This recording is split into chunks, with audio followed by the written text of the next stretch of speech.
Welcome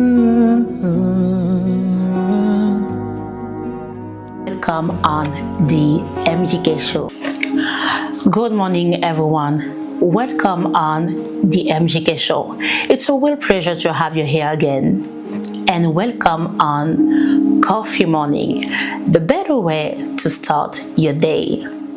Today we're gonna take 3 basic verses.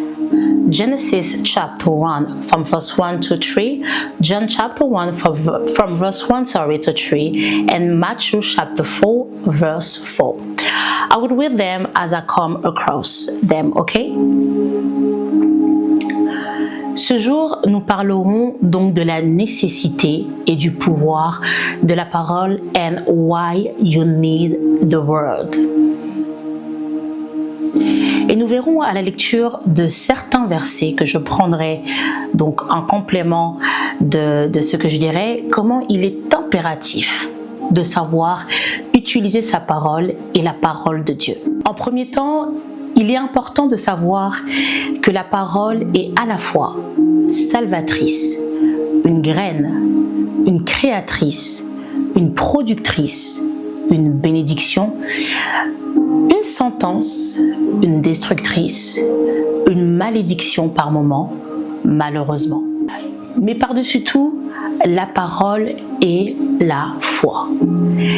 Mais tout dépendra de celui qui en fait usage. La Bible nous le rappelle en disant que la mort et la vie sont au pouvoir de la langue. Quiconque l'aime en mangera les fruits. Donc faites attention à votre parole, elle est précieuse. De même pour la parole de Dieu.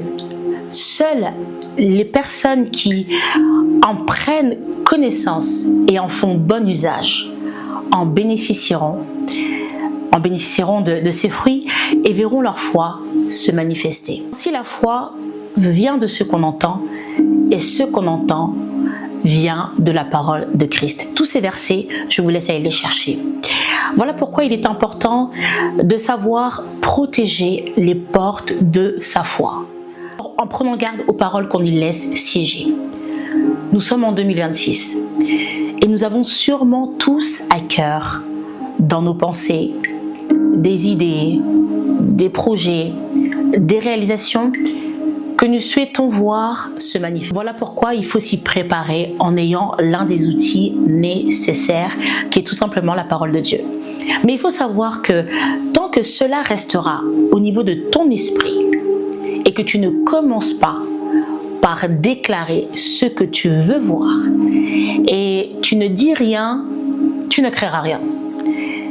Et c'est là que vient se présenter l'importance de la proclamation.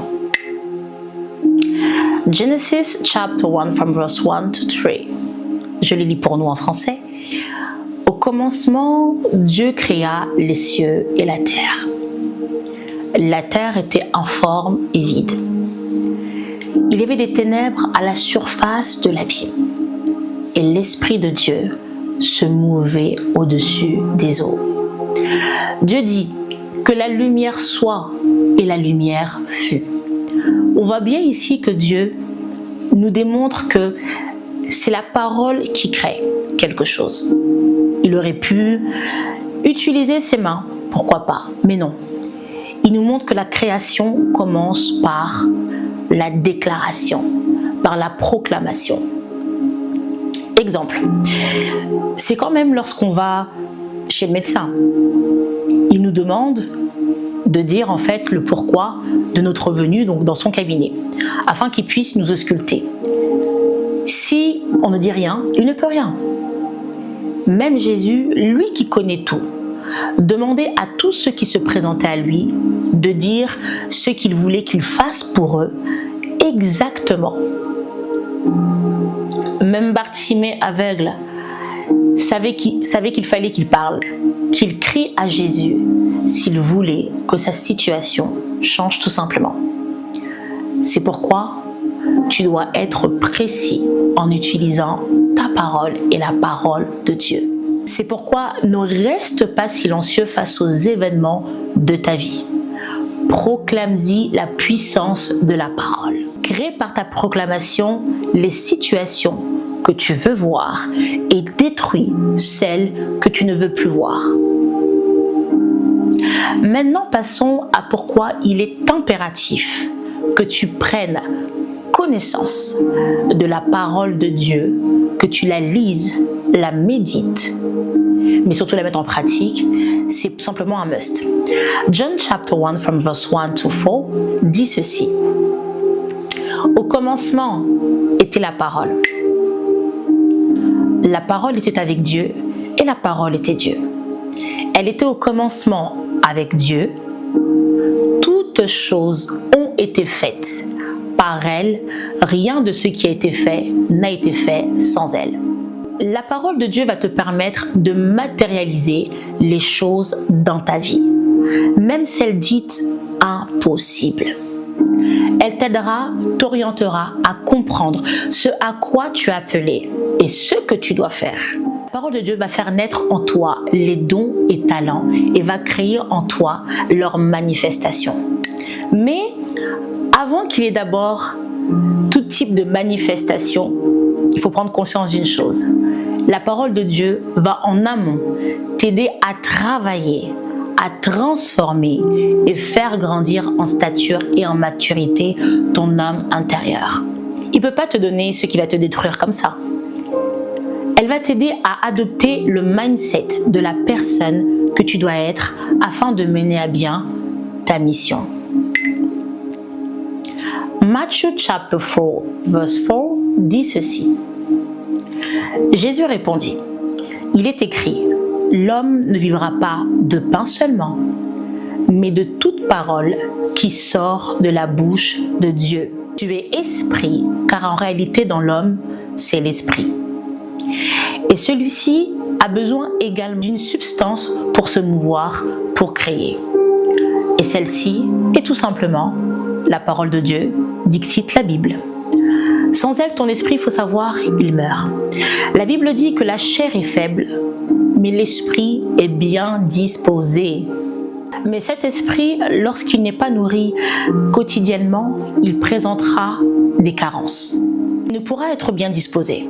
Parce que même tu pries pour ce que tu souhaites manifester, c'est avec ton esprit. Celui-ci a besoin de matière pour faire travailler cela. S'il est vide de la parole de Dieu, donc celle de son Créateur, il ne produira rien. C'est idem pour ton âme. Elle est reliée à ton esprit. Elle aussi a besoin de se nourrir du même type de substance. La parole va aider ton âme à manifester des pensées pures, droites, édifiantes, fortifiantes, des pensées joyeuses, de paix et d'amour. Même la parole nous rappelle qu'on reconnaît l'arbre à son fruit. Alors pour porter du fruit, et de bons fruits surtout, tu dois lire la parole afin de connaître Jésus et à ton tour produire. Jésus nous le rappelle en disant ceci. Je suis le cep, vous êtes les serments. Celui qui demeure en moi et en qui je demeure porte beaucoup de fruits, car sans moi, vous ne pouvez rien faire. T'en imprégner, la méditer et surtout la mettre à la pratique, je répète, permettra de te transformer et de te faire grandir. On a lu que la parole est Dieu. Si tu ne prends pas connaissance de la parole, malheureusement, tu ne pourras pas connaître Dieu, tu ne pourras pas connaître Jésus. Et tu ne connaîtras pas ses desseins pour ta vie. Mais surtout, tu n'auras pas de rencontre avec le Saint-Esprit. Il le rappelle lui-même en disant « Car je connais les projets que j'ai formés sur vous, dit l'Éternel, projets de paix et non de malheur, afin de vous donner un avenir et de l'espérance. » Dans un monde où tout est spirituel, il est important que toi aussi, tu t'armes spirituellement. Et la parole de Dieu est l'un des moyens par excellence, parce que la parole de Dieu est l'épée de l'esprit. Elle est une protection, une juridiction, un héritage, mais surtout une bénédiction pour tous ceux qui croient en Jésus-Christ. Alors n'oublie pas que dans ce long voyage de la vie, tu rencontreras des moments de haut et de bas, des moments de joie et de tristesse, oui. Mais au moyen de l'usage de la parole, tu triompheras toujours. Et pour finir, n'oublie pas, afin que mon esprit et mon âme ne chavirent pas, je dois m'armer de la parole de Dieu et la proclamer de ma bouche. That's why here, chez Morning Coffee, on t'indique que the better way to start your day, c'est de t'inviter à prendre ton café matinal à la table de Jésus afin de bien commencer ta journée. See you soon. Bye.